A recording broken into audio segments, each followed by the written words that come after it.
오늘 본문 28절 다시 보시면 수고하고 무거운 짐진 자들아 다 내게로 오라 내가 너희를 쉬게 하리라 그랬는데 여기 다 내게로 오라 이 말씀에 초점을 맞추어서 예수님의 위대한 초청 이런 제목으로 하나님 말씀을 선포하고 함께 은혜 받고자 합니다.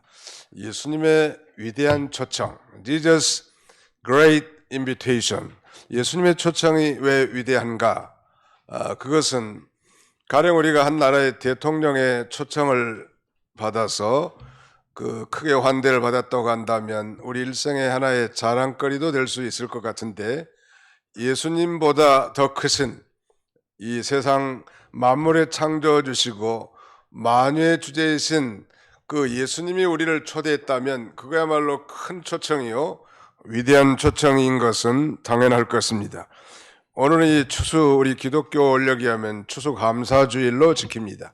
이 근대 이 추수감사주일은 영국 국교도의 핍박을 피해서 소위 청결교도인 퓨리턴 청교도들이 메이플라워라고 하는 배를 타고 102명이 선탑해서 저 대서양을 건너 미국의 동부 매사추세츠에 있는 이 플리마우트에 도착했고 그 해가 1620년 된 해입니다. 제가 그 장소를 한번 반드시 목격해야 되겠다 하는 그런 일념을 가지고, 왜냐하면 이 추수감사주일마다 말하자면 이 청결교도들의 추수감사주일을 확신 있게 증거하기 위해서 자동차를 타고 거의 한 1000km 이상 되는 곳인데 워싱턴에서 보스턴을 거쳐 저 항구 동부 해안 이 플리마우트에 도착하게 됐습니다. 필라델피아에서 하룻밤 자고 그 다음에는 또 거기서도 1박을 하고 이렇게 하게 됐는데, 그 메이플라워를 좀 보고 싶은 열망이 가득했으나 배가 수리가 들어가가지고 그 배는 보지는 못했고, 다만 말하자면 전각 같은 곳에 이 청결교도들이 맨 처음 도착한 지점에 그 아래 큰 돌이 하나 놓여져 있었는데 그 돌에 새겨진 글자는 1620이라고 이렇게 적혀 있었습니다. 그들은 그 영국 국교도의 핍박을 피해서 신앙의 자유를 향하여 102명이 소위 메이플라워를 타고 이제 대서양을 횡단하게 됐습니다. 그리고 이 첫해 선한 인디언들, 호의적인 그 인디언들의 도움을 받아 농사를 짓고 옥수수를 재배한 다음에 하나님 앞에 감사 예배를 드리는 것이 근대 추수감사절의 유래라고 할 수 있습니다. 그들은 무려 이제 건너온 지 1년도 채 못 돼서 102명 가운데 절반이나 굶주림과 질병으로 죽었다고 합니다. 저 뉴욕에 가면 유명한 The Empire State Building이라고 하는 큰 빌딩이 있는데 그 층수가 102층이에요. 그 102층을 지은 것은 바로 청교도들의 신앙을 지키기 위해서 신대륙, 아메리카 대륙에 온 것을 기념하기 위해서 102층으로 그렇게 지은 것입니다. 오늘 이 거룩한 이 천국잔치, 특별히 추수감사절에 베푼 이 귀한 자리에 참여하신 여러분들 모든 심령에 오늘 하나님의 영광과 임재 속에서 참된 위로와 평안 그리고 기쁨이 충만한 절기가 다 되시기를 주님의 이름으로 축원합니다. 오늘 저는 본문을 통해서 예수님의 그 위대한 초청의 대상은 누구인가 먼저 살펴보고, 또 예수 그리스도의 초청에 그렇다면 진정한 목적이 무엇인가, 그리고 마지막 이 초청받은 자의 자세는 어때야 되겠는가, 이 세 가지 관점에서 차례로 말씀을 선포하고자 합니다. 먼저 그 예수님의 초청의 대상, 오늘 본문 28절을 우리 다 같이 통독하겠습니다. 11장 28절 시작. 수고하고 무거운 짐진 자들아 다 내게로 오라 내가 너희를 쉬게 하리라. 수고하고 무거운 짐진 자들아 다 내게로 오라. 예수님의 그 위대한 초청의 대상은 바로 이 세상에서 수고하고 무거운 짐을 진 자들 모두를 다 가리키고 그 모두가 바로 예수님의 초청의 대상입니다. 인생의 여로에 수고하고 무거운 짐진 자들은 모두가 다 오늘 예수님의 초청의 대상입니다. 오늘 어떤 손길을 통해서 도봉교회에 처음 나온 분들도 계시겠는데 이것도 그 예수님의 제자들인 성도들 통해서 초청받은 것이니까 넓은 의미에서는 바로 예수님께서 여러분들을 사랑하셔서 이렇게 초청하신 걸로 믿습니다. 어떤 사람을 초청했는가 하면 수고하고 무거운 짐진 자들. 우리는 지난 3년 동안 코로나19의 이 전염병의 재앙 가운데서 많은 수고와 고통과 어려움을 겪게 됐습니다. 중소상공인은 말할 것도 없고 여러 가지 가정 경제나 코로나19로 확진돼서 고통당하는 그런 어려운 가운데 마음도 몸도 지치고 피곤한 그런 상태에 있는 우리들을 우리 주님은 초청하셔서 예수 그리스도 안에서 참된 위로와 안식을 누리기를 원하신단 말. 여호와 하나님께서 최초에 동방의 에덴의 동산을 창설하시고 우리 인류의 조상인 아담과 하와를 거기서 살게 하셨습니다. 하나님이 함께 하신 그곳 에덴 동산은 그야말로 낙원 생활이었죠.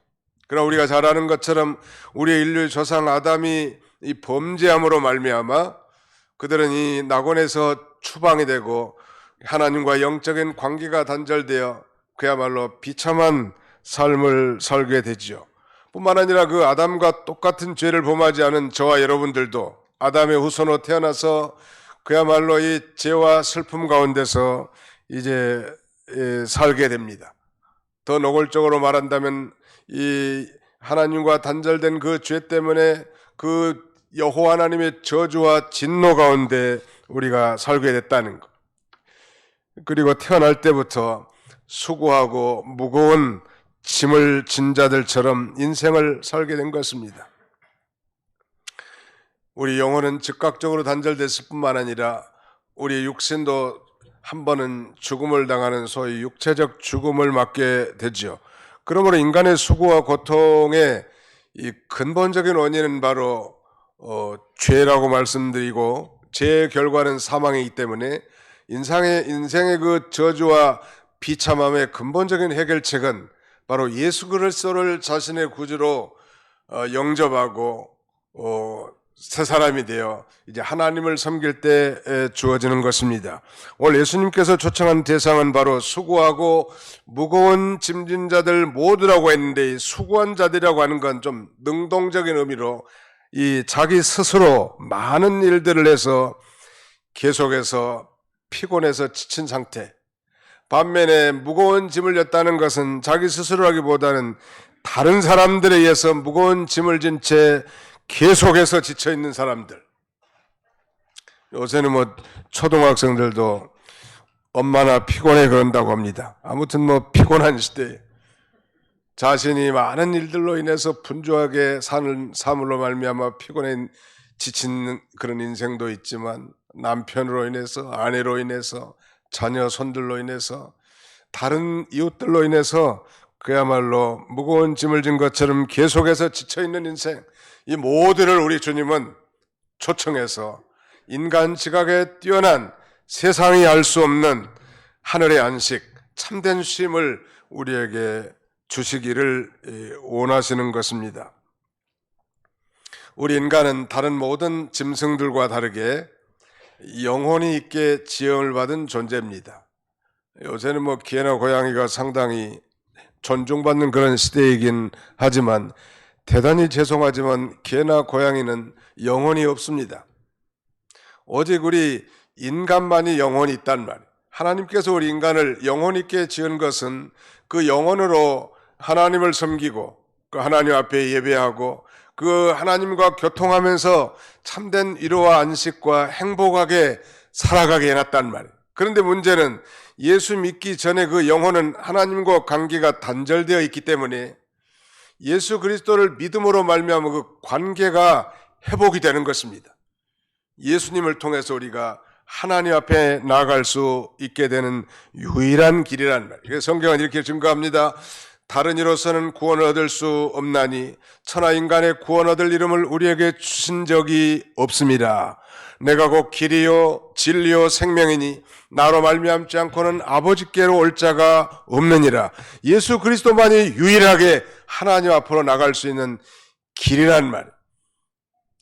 그러므로 영혼 있게 지음받은 우리 이 사람은 그 영혼이 하나님과 교통할 때 최고의 행복과 안식을 우리가 누릴 수 있는 것이죠.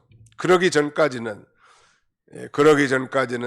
그야말로 태어날 때부터 수고로 출생해서 일생 수고로운 삶을 살다가 우리가 죽으면 그 수고를 그치게 됩니다.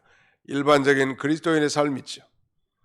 성경은 이렇게 증거합니다. 우리의 연수가 70이요 강건하면 80이라도 그 연수의 자랑은 수고와 슬픔뿐이요 신속히 가니 우리가 날아가나이다. 우리의 삶 자체가 7, 80년, 요새는 건강이 많이 호전돼 가지고 100년도 사시는 분들이 계시지만 분명한 건 우리의 삶 자체는 대단히 한정적인 삶입니다. 우리는 11월 20일 금년도 이제 한 달 열흘밖에 남지 않는 또 1년이 지나가게 됩니다. 언젠가 우리도 우리 육신과 영혼이 분리되는 죽음을 맞게 되겠죠. 또 성경은 이렇게 말합니다. 자고로 주 안에서 죽는 자들은 복이 있도다. 성령이 가라사대 그러하다. 이는 저희 수고를 그치고 쉬리니 저희 행한 일이 따름이라. 예수 믿는 사람들도 똑같이 이 세상 삶이 수고로운 삶이고 그 수고의 삶은 죽음으로서 이제 끝나게 되는데, 문제는 예수를 믿지 않는 경우는 전혀 다른 것입니다. 예수를 믿지 않는 사람도 이 세상 평생 살면서 수고하고 고통의 삶을 살지만, 문제는 죽은 다음에도 예수를 믿지 않는 그 죄로 말미암아 하나님과 영원히 분리된 그야말로 영원한 수고와 고통과 저주의 인생을 살아갈 수밖에 없다는 것이죠. 그래서 오늘날 곳곳에 세워진 십자가 탑을 밑에 이 교회에 하는 일은 바로 예수 그리스도를 소개하고 저들을 하나님께서 마음문을 열어서 예수 그리스도가 믿어지도록 역사하게 하셔서 그야말로 참된 일호 안식, 행복한 인생을 살게 하기 위한 것입니다. 예수를 믿으면 참된 안식을 얻습니다. 우리 한번 따라서 해볼까요? 시작. 예수를 믿으면 참된 안식을 얻습니다. 예. 할머니라도 한글을 몰라도 괜찮아요. 교회 나오면 마음이 참 평안하다고 합니다. 보편적으로 그래요. 교회 나오면 특별히 예배 드리고 나면 마음이 참 평안하다. 그야말로 이 평안은 이 세상에 줄 수 없는 그야말로 놀라운 평안입니다. 성경은 이렇게 증거합니다. 평안을 너에게 끼치노니 곧 나의 평안을 너에게 주노라. 내가 너에게 주는 것은 세상에 주는 것과 같지 아니하니라. 너희는 마음에 근심하지도 말고 두려워하지도 말라. 사랑하는 성도 여러분, 우리가 보통 쉼과 안식을 누리기 위해서 육체적 혹은 정신적 휴식 기간을 갖습니다. 휴가를 얻어서 그야말로 즐기려고 가지만 그 시간이 끝난 다음에 우리에게 다시 밀려드는 그런 공허함과 피곤함을 우리가 솔직하게 고백하지 않을 수 없죠. 그 이유는 바로 이 인생의 근본적인 안식을 누리지 못했기 때문에 그런데, 그 안식은 반복해서 말씀드리지만 예수 그리스도 안에 있는 안식이고, 이 안식의 창조자이신 하나님께서 예수 그리스도를 통해서 우리에게 주시는 것입니다. 우리는 일요일을 우리 기독교에서는 주일이라고도 말하고 안식일이라고도 말합니다. 예수님이 부활하시기 전까지는 토요일 안식일을 지켰지만 예수 그리스도께서 부활하신 이후에는 이제 일요일 안식일을 지킵니다. 안식일이라고 말하는 것은 바로 안식의 창조자이신 예수 그리스도께서 부활하심으로 그 안식의 주인이 우리에게 안식을 주시기 때문에 그래요. 그래서 다른 이치는 잘 몰라도 괜찮습니다. 논리적으로 계산을 안 해도 괜찮아요. 다만 주님 앞에 나와 자신의 존재가 어떤 존재인가를 깨닫고 주님 앞에 나오면 이 세상이 줄 수 없는 참된 위로와 안식을 우리가 얻을 수 있는 것입니다. 17세기 초 일본의 도요토미 가문을 멸망시키고 에도의 천하 패권을 확립한 일본의 토쿠가와 이에야스라는 사람이 있지요. 이 에도라고 하는 건 오늘날로 말하면 도쿄라고 말할 수 있겠는데, 그가 갈파하기를 사람의 인생은 무거운 짐을 지고서 먼 길을 걸어가는 것과 같다, 이렇게 갈파했는데 인생의 실상을 정확하게 꿰뚫어보고 갈파한 말입니다. 그러나 그가 예수를 믿지 않았다고 한다면 결코 그는 참된 이 인생의 여로의 안식을 누릴 수 없었을 거예요. 인생의 여로의 피로에 지쳐있고 피곤해 있는 인생들, 죄와 근심과 육체적 질병으로 고통 중에 있는 자들에게 우리 주님은 이 참된 안식, 참된 쉼, 참된 위로를 주시기 위해서 우리를 초청한 것입니다. 그러므로 이 예수 그리스도께서 우리를 초청하신 목적은 바로 우리에게 쉼을 주시기 위한 거란 말이에요. 수고하고 무거운 짐진 자들아, 다 내게로 오라. 내가 너희를 쉬게 하리라. 너희 마음에 쉼을 얻으리라. 29절 하반절에는 반복해서 그렇게 말씀하고 있습니다. 결론적으로 그렇다면 예수님께 초청을 받은 자는 어떤 태도를 취해야 될까요? 오늘 우리 주보 순서지에 세 가지를 기록해 놨는데 한번 따라서 읽어볼까요? 주보 순서지 가운데쯤 보시면 예수님께 초청받은 자의 태도, 이 세 가지를 거기 언급해 놨습니다. 한번 따라서 합시다. 예수님에게로 나올 것, 예수님의 멍에를 맬 것, 예수님께 배울 것.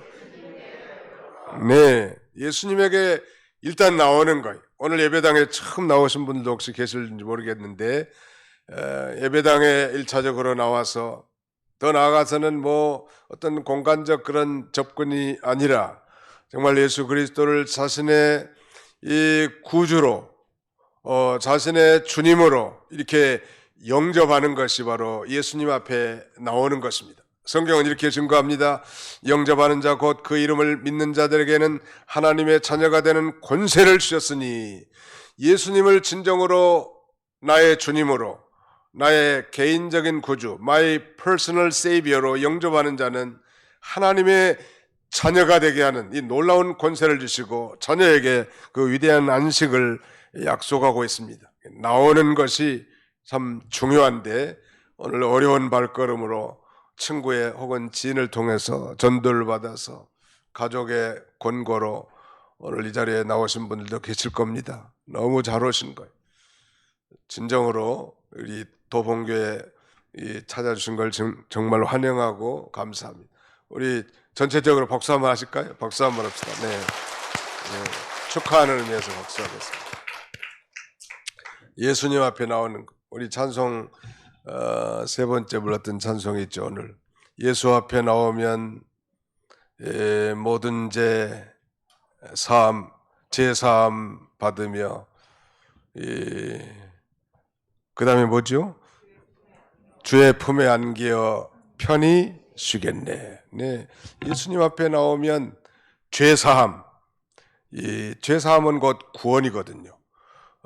우리가 태어날 때부터 죄인으로 출생했는데 그 죄값을 저 2000년 전에 예수님이 십자가에 달려 우리 대신 십자가에 죽어주심으로 그 예수를 믿는 자는 죄사함, 곧 구원을 얻게 되고 주님의 품에 안겨서 이제 영원한 안식을 누리게 되는 거예요. 이 세상이 줄 수 없는, 아니 세상이 이해할 수도 없는 그런 평안과 안식을 주님 앞에 나온 자들에게 주십니다. 예수님 앞에 나오라는 것은 그러므로 공간적으로 예배당에만 들어가라는 얘기가 아니라 더 적극적으로는 예수님을 나의 개인적인 구주로 영접하라는 것입니다. 죄로 말미암아 아무리 수고하고 무거운 짐을 진 인생이라도 예수님의 이 위대한 초청, 은혜로운 초청에 응하기만 하면 구원을 받고 안식을 주시는 것이죠. 그래서 예수 그리스도를 영접해서 자신의 구주로 믿고 이제 예수 그리스도의 품속으로 들어오기만 하면 세상이 줄 수 없는 이런 세상이 다 있었구나, 이런 기쁨이 있었구나, 이걸 놀랍게 깨닫게 되는 것입니다. 그 다음에 두 번째는 예수님의 멍에를 멸하는 거예요. 멍에. 아니 뭐 교회 다니면 올무에 걸려가지고 이제 내 자유가 다 상실되는 게 아닌가, 이렇게 생각하는 분들이 많이 계시죠. 나는 정말 인생을 엔조이하면서 자유롭게 살고 싶은데 교회 다니면 이게 이 올가미에 걸려서 내가 어쩔 수 없이 이렇게 구속된 삶을 살지 않겠는가, 그런 선입견을 많은 분들이 가질 수 있을 것 같아요. 그러나 놀라운 역설은 예수님 앞에 나와서 예수님을 자신의 구주로 믿고 예수님이 메어주신 멍에 직분과 사명을 감당할 때 놀라운 하늘 안식으로 우리의 심령을 충만하게 하고 그 세상의 그 어떤 것과도 비교할 수 없는 행복한 인생을 살아갈 수 있게 됩니다. 그 이스라엘에서는 소 2마리가 멍에 하나로 끄는데 그 멍에가 T자형 멍에입니다. T자 사이로 소 2마리가 이 수레라든지 쟁기를 끌고 일을 하게 되는데요. 이 2마리가 끌으니까 보조만 잘 맞춰서 따라가기만 하면 한 마리가 온 것보다는 훨씬 쉽잖아요. 또는 우리 고향에서는 뭐 소 1마리 가지고 다 뭐 쟁기질도 하고 썰애질도 하고 그다음에는 뭐 수레도 끌고 합니다만 2마리 하는 데가 있는데 내 멍에를 메고 내게 배우라라고 하신 예수님의 말씀은 예수님이 한 편을 메어주기 때문에 우리는 그냥 예수님을 따라가기만 하면 되는 거예요. 예수님이 다 져주신다는 말이에요. 그 무거운 짐, 이 무거운 짐을 나 홀로 지고 견디다 못해 쓰러질 때라도 예수님이 한편 우리 멍에를 메주시기 때문에 우리는 편안하게 살아갈 수 있는 것입니다. 우리 인생이 왜 피곤한가 하면 다 모든 일을 다 자기가 하려고 하니까 그렇거든요. 근데 성경은 이 모든 짐을 내 짐을 여호와께 맡기라, 그가 너를 붙드시고 의인의 요동함을 영원히 허락하지 아니하시리라. 예수를 믿는다는 진정한 의미는 이제 인생의 주인이 바뀌었다는 걸 의미합니다. 새로운 사람이 된 거예요. 예수님을 진정으로 영접하고 거듭난 신자라면 이제 우리의 인생의 주인이 이제 내가 아니라 예수님이 주인으로 바뀌는 것입니다. 그러므로 이제 나를 순종, 제 많은 이 죄 있는 본성을 따른 나를 순종하는 것이 아니라 이제 예수님을 따라가기 때문에 편안하고 또 예수님이 그 모든 일을 책임져 주는 것입니다. 유명한 이 프란시스 쉐이퍼는 말하기를 인류 역사상 최근에 사람들에게 가장 멋진 말 하나를 그 속마음에 품고 있다고 했는데, 그런데 수많은 우리 시대의 사람들이 그것 때문에 방황하고 그 멋진 말 때문에 참으로 수고롭게 산다는 거예요. 그 사람의 이름은 윌리엄 어니스트 헨리라고 하는 사람인데, 그는 이렇게 말합니다. 내 운명의 주인은 나고 I am the master of my fate. 내가 내 운명의 주인이고 I am the captain of my life. 내가 내 삶의 선장이다. 굉장히 듣기 좋은 말 같죠. 이 세상 사람들은 보편적으로 자기가 자기의 주인입니다. 그래서 피곤해 지쳐서 쓰러지는 거예요. 그러나 성경은, 특별히 예수 믿는 그리스도인들은 예수님이 내 인생의 주인이고 내 운명의 주인이고 내 영혼의 선장인 것입니다. 그러므로 그 예수님을 이제 예수님이 해주신 그 멍에를 메고 잘 따라갈 때 우리는 참된 안식을 누리게 되는 것이죠. 예수님의 멍에는 예수님께서 우리에게 매주신 모든 직분, 직책, 사명 이런 것인데요. 주님의 사랑의 빚진 자로서 사랑을 실천하는 삶, 곧 예수 그리스도의 복음을 전파하는 삶이 예수님의 멍에를 메는 것이죠. 그렇게 할 때 지속적으로 참된 안식을 누릴 수 있는 것입니다. 우리 찬송가 176장에 보면 이렇게 노래합니다. 주 어느 때 다시 오실는지, 이 찬송인데 3절에 보니까 주 예수님 맡겨주신 일에 모두 충성 다했나 내 마음속에 확신 넘칠 때에 영원한 식 얻겠네 라고 이렇게 노래합니다. 예수님이 맡겨주신 그 모든 멍해를 잘 감당할 때 세상이 알 수 없는 그런 위대한 안식을 누리게 될 것을 우리에게 가르쳐 줍니다. 인도의 성자 중 하나인 선다싱이라고 하는 사람이 있는데, 이 선다싱은 그가 젊었을 때 진리를 탐구하기 위해서 매우 번민했다고 합니다. 도대체 무엇이 진리인가? What is the truth? 무엇이 진리인가? 라틴어로는 Quidius Veritas, 도대체 진리가 무엇인가? 이런 질문에 대한 해답을 얻고자 예를 쓴 것이죠. 왜냐하면 진리를 알아야 인간을 알 수 있고, 인간을 알아야 자기를 알 수 있을 뿐만 아니라 또 자기 자신을 알아야 자신의 삶을 알고 삶의 방향과 목적을 알 수 있고, 또 삶의 의의를 알아야 고통과 슬픔을 알고, 고통과 슬픔을 알아야 죽음을 알 수 있고, 죽음을 알아야 바른 삶을 살 수 있었기 때문에 그는 이 젊었을 때에도 이 진리를 탐구하기 위해서 대단히 번민한 것입니다. 그래서 그는 바라몬 교회에 찾아가 정경을 연구함으로써 진리를 깨닫고 했지만 결코 찾지 못했습니다. 그래서 다시 그는 힌두교를 찾아갔지만 힌두교 경전에서도 진리를 찾을 수 없었고, 그 다음에는 마호메트교의 코란 경전을 연구했고, 불교에 들어가 불경을 연구했지만 끝내 그는 진리를 깨닫지 못했습니다. 마침내 그는 이렇게 말합니다. 내가 진리를 찾지 못할 바에는 차라리 죽는 것이 낫겠다 생각하고 자살을 결심했습니다. 그는 죽기 위해서 저 기차가 지나다니는 철로를 베개로 하고 누워 기차가 오기를 기다리고 있었습니다.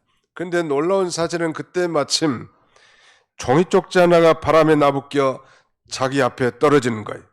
기차가 오기 전에.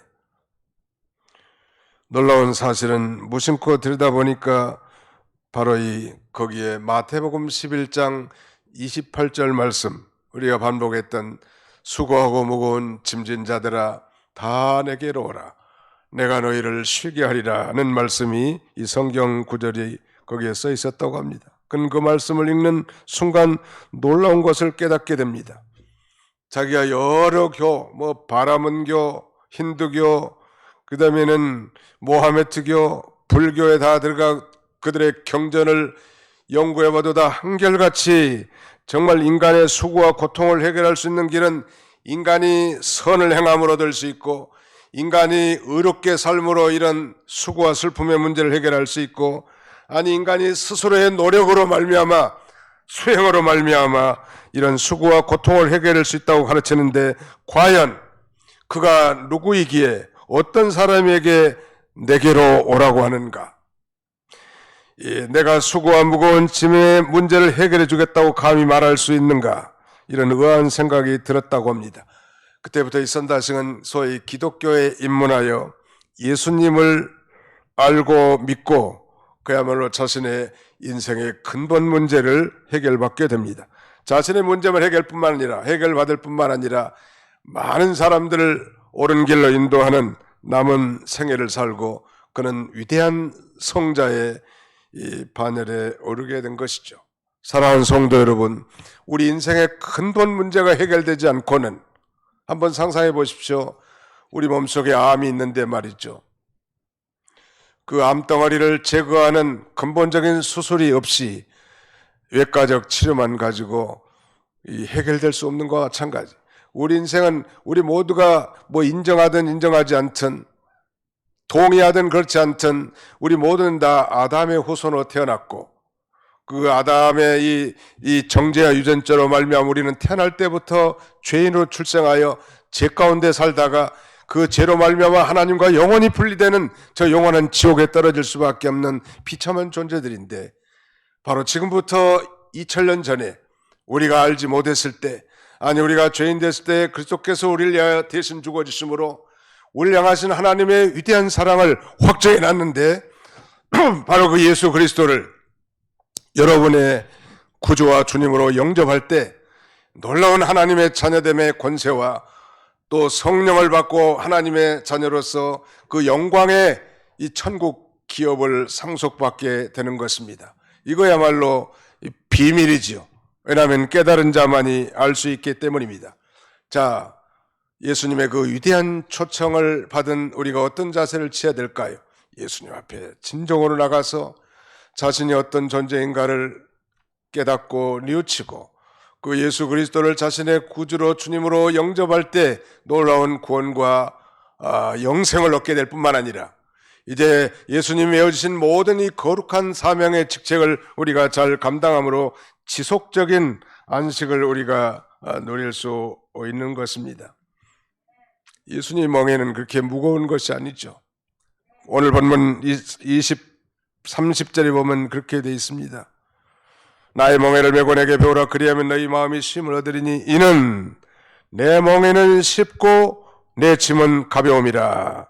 유명한 성 어거스틴은 말하기를 예수님의 멍에를 그는 새의 깃털에 비유하면서 그 깃털이 창공을 자유롭게 날 수 있을 만큼 가볍다고 말하고 새는 결코 날개를 짐으로 생각하지 않는다고 그렇게 말합니다. 예수님께 배운다는 것은 무거운 짐을 얻는 것이 아니라는 것. 여러분, 예수 믿는 것은 또 다른 종교의 짐을 여러분들에게 지우려는 것이 결코 아니고 수고하고 무거운 짐진자와 같은 그런 인생길에 정말 참된 행복과 참된 안식을 주시기 위한 하나님 아버지의 만극하신 이 배려라고 할 수 있을 것입니다. 마지막 하나는 예수님께 이제 배우라는 것, 배우는 것. 나는 마음이 온유하고 겸손하니 내 멍에를 메고 내게 배우라.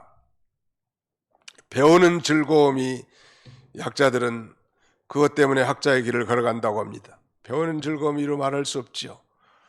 예수님의 성품, 온유하고 겸손한 성품을 배워나가는 것. 우리가 변화가 대단히 미미하고 사람들의 눈이 떼이지 않고 지적을 받는다 할지라도 우리 안에 내주에 계신 성령님이 계시기 때문에 우리가 7번 넘어져도 8번째 일어날 수 있고 실수 안 하는 사람은 아무도 없지만은 그럼에도 불구하고 우리 하나님은 끊임없는 권고와 사랑으로 마침내는 우리로 하여금 점점점 예수님을 닮아가게 하고 변화된 인생을 살아가게 하시는 하나님이시죠.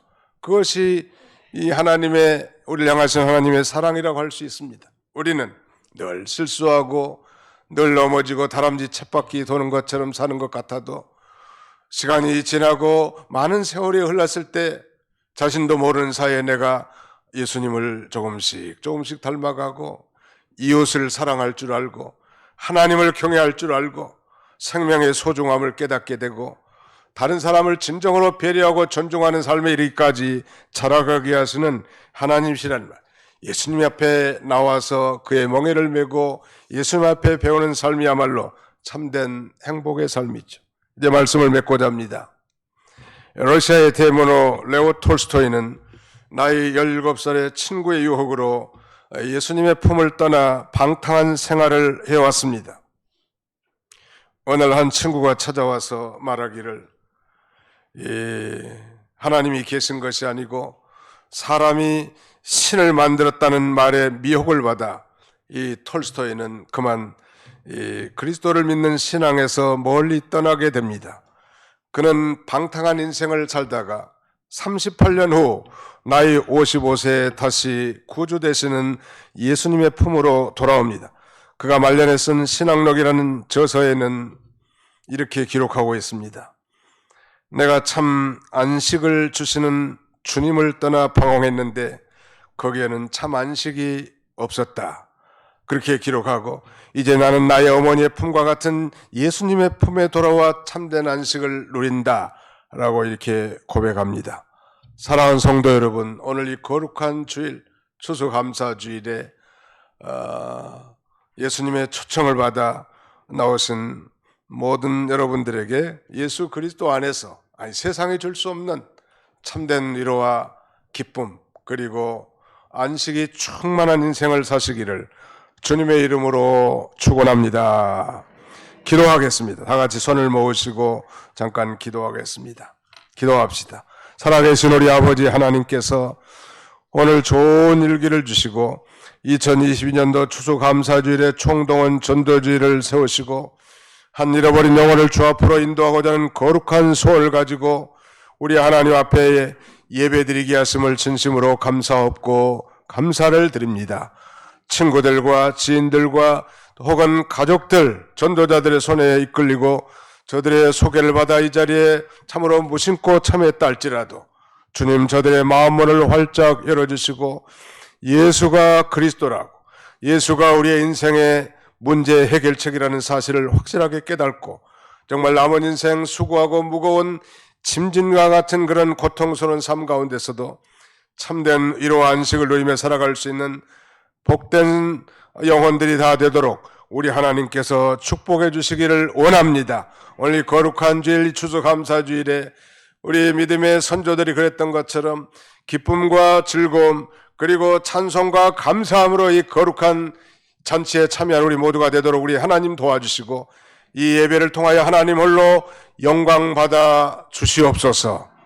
병든 자들, 고난 중에 있는 형제들, 어려운 가운데서 낙심 중에 있는 형제들이 할지라도 믿음으로 이 시간과 공간을 초래 함께 참여하게 하시며 저들이 전해받은 은혜와 이 예배를 기억하게 하시며 하나님을 소망하며 이 참된 안식과 위로를 받는 우리 모든 형제들이 다 되게 주시옵소서. 예수님의 이름으로 기도하옵나이다. 아멘.